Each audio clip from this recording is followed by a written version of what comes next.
Merhaba arkadaşlar, 3. derse hoş geldiniz. Hemen başlayalım.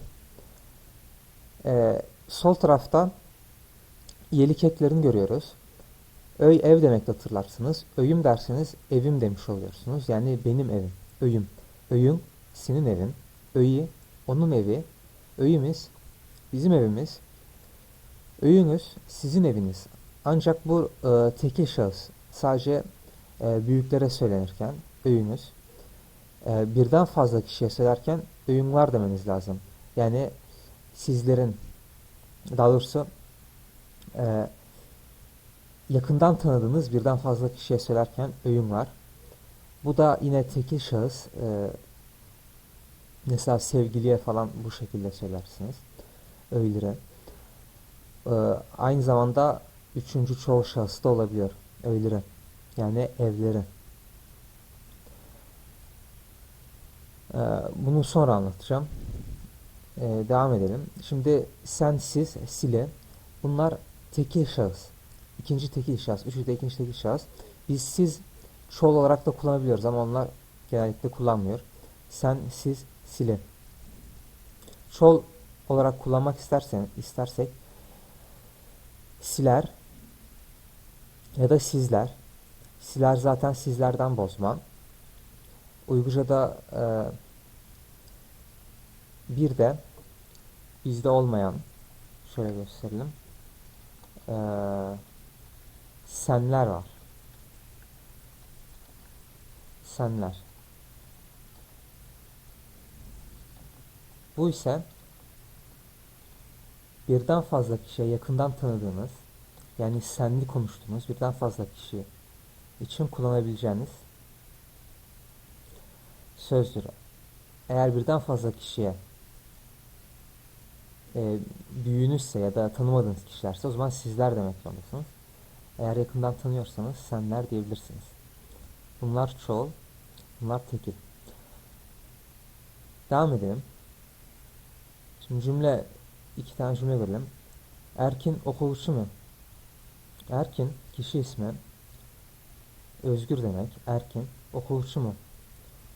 Okulucu öğrenci, mu ise soru ekiydi. Yani erkin öğrenci mi? Okulucu mu? Yok. U muallim. Ben okulucu. Yok. Hayır. O öğretmen. Muallim. Ben okulucu. Ben öğrenci. Burada başta men dediğimiz için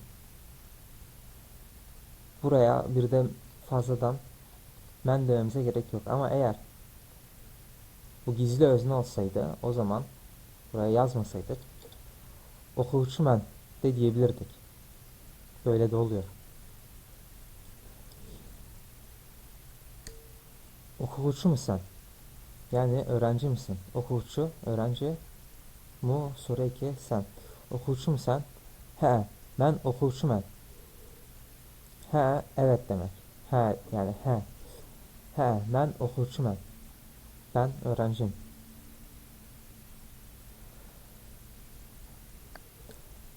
Müellim kayardan çıktı. Öğretmen kayar, nere? Dinden. Kayardan çıktı. Öğretmen nereden çıktı? Sınıftan çıktı. Sınıftan çıktı. Bu da çıkma hali gördüğünüz üzere. Sadece iki şekilde oluyor. Dın ve tın şeklinde. Sınıftan çıktı. Ee, Bizim Türkçemizde, Türkiye Türkçesinde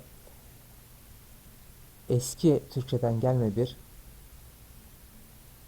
e, ek vardır. Ra, re eki.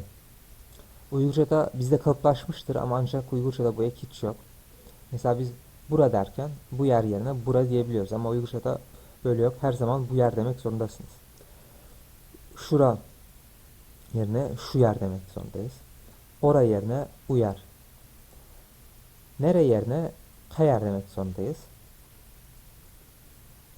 Kayardaki P ise e, hara, mesela Azerbaycan'da hara derler. Oradaki ha ile Uygurca'daki ka aynı şeydir. Eski Türkçe'de ne demenin bir başka yoluydu. Yani kayar aslında hara. Paradan geliyor. Tabi ra yerine yer diyorlar. Hatırlarsanız. Bunu da artık unutmayız bir daha. Bu yerde nime kıldın. Bu yerde burada ne yaptın? Bu yerde nime kıldın. Hiç nime kılmadım. Hiç nime hiçbir şey kılmadım. Hiçbir şey yapmadım. Kim? Kim demek? Kayer, nere demek? Zaten gördük. Kaçan, ne zaman demek? Anadolu ağızlarında haçan şeklindedir. Yine burada ha kökünü görüyoruz. Ha. Kayer'de de aynı kök var. Sadece bu ünlü uyumuna göre yer sözü gelince yer ekleşmiş burada. Bu da ünlü uyumuna uymuş. Olmuş. Kaçan ne zaman demek? Kançe kaç demek? Ne kadar demek? Bu yine K kökünden geliyor ve Ç benzetme eki. Ç ne kadar? Yani kadar anlamındaki ek. Bu da ne ise kaynaştırma eki. Kançe ne kadar? Kandak nasıl? Ne gibi demek? Dak dek yine benzetme gibi anlamına geliyor. Biz gibi yerine onlar dek dak diyorlar. Yine kaynaştırma ünsüzü var. Kandak ne gibi demek? Yani nasıl? Şimdi cümle örnekleri görelim. Kim? Kimni yaxşı görsən? Bu i eki bizde. Kimni yani kimi demek. Kimni yaxşı görsən? Kimi beğeniyorsun? Kimi seviyorsun? Yaxşı iyi demek. Yaxşı görmek bir kalıp söz. Yani beğenmek anlamında. Yaxşı görsən seviyorsun. Seversin. Kimi seviyorsun? Kimni yaxşı görsən? Qayerdin gelirsən? Nereden geliyorsun? Kaçan gelirsən? Ne zaman geliyorsun? Ne zaman geliyorsun? Kança pul? Kaç para? Pul para demek. Hani parasız pulsuz kalmak gibi. Oradaki pul. Kandak Adem. Nasıl biri? Nasıl bir insan? Ne tür anlamına da geliyor. Yani ne tür yani ne tür Adem? Kandak Adem. Onun dışında kandak kıldın dersek nasıl yaptın anlamında oluyor. Kandak Adem dediğimizde ne tür bir insan? Kandak kıldın nasıl yaptın? Nime zaten biliyoruz. Nime oldu. Ne oldu? Ahmet kayardın kilido. Ahmet nereden gelir? Nereden geliyor? Ya da nereden gelecek? Üçü de oluyor. Ahmet şu yerden kilido. Ahmet şuradan geliyor. Ahmet kaçan öğün çıktı. Saat 3'te öğün çıktı. Saat yani saat 3'te öğün evden çıktı. Sizin yurtunuz kayar. Sizin burada bizde ne düşmüş? İn, ın, ün, un olmuş. Sizin demek. Sizin yurtunuz kayar. Yurt ancak biz memleket sözünü kullanıyoruz. Sizin yurtunuz kayar derken sizin memleketiniz nere? Benim yurtum Ankara. Benim memleket Ankara. Burada men derken yine onlarda da ne düşmüş. İstisnai durumlardan biri. Normalde ne hiçbir zaman düşmüyor. Benim derken düşmüş. Kalıplaşmış. Kalıp halinde benim. Benim demek. Benim yurtum Ankara. Onun dışında memleket sormak için şöyle de diyebiliriz. Siz kayarlıksız. Siz nerelisiniz? Kayarlıksız. Bizde siniz olan ek onlarda siz şeklinde. Siz kayarlık. Kayarlık. Lı'li eki Uygurca'da her zaman lıklık şeklinde. Lıklık eki de onlarda lıklık şeklinde. İki ek de aynı şekilde. Ben Türkiyelik men. Men Türkiye'liyim.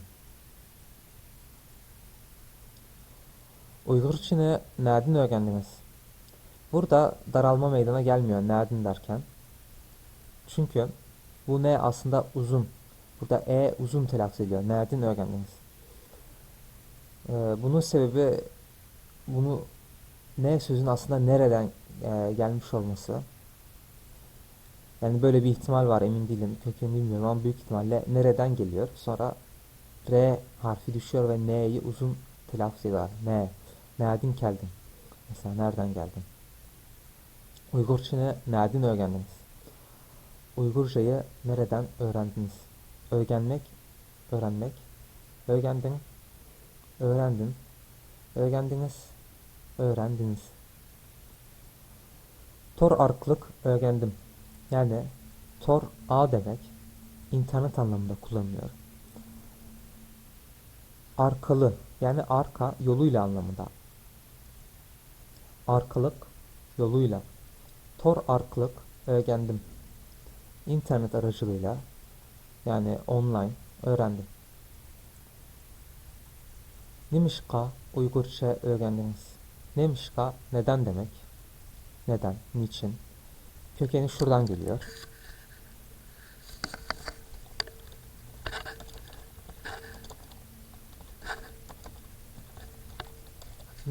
Nime sözünü görmüştük ne demekti? Ve iş sözlerinin birleşmesinden geliyor. Nime iş. Ancak istisnai bir durum işka şeklinde yönelme hali K halindedir. İş sözüne geldiğinde K olmuyor. Normalde beklediğimiz K olması ancak K olmuyor, işke olmuyor. İşka oluyor. İstisnai bir durum. Bu birleşince de şöyle oluyor. Nimişka şeklinde. Niçin? Neden? Nimişka Uygurca öğrendiniz. Neden Uygurca öğrendiniz? Uygurçını bek yaxşı görgünüm için. Uygurcayı çok sevdiğim için. Çok, pek, yani pek, pekiştirmeden. Yaxşı, körgünüm için. Gördüğüm için. Bunu daha detaylı sonra göreceğiz. Bir dahaki derste görüşmek üzere.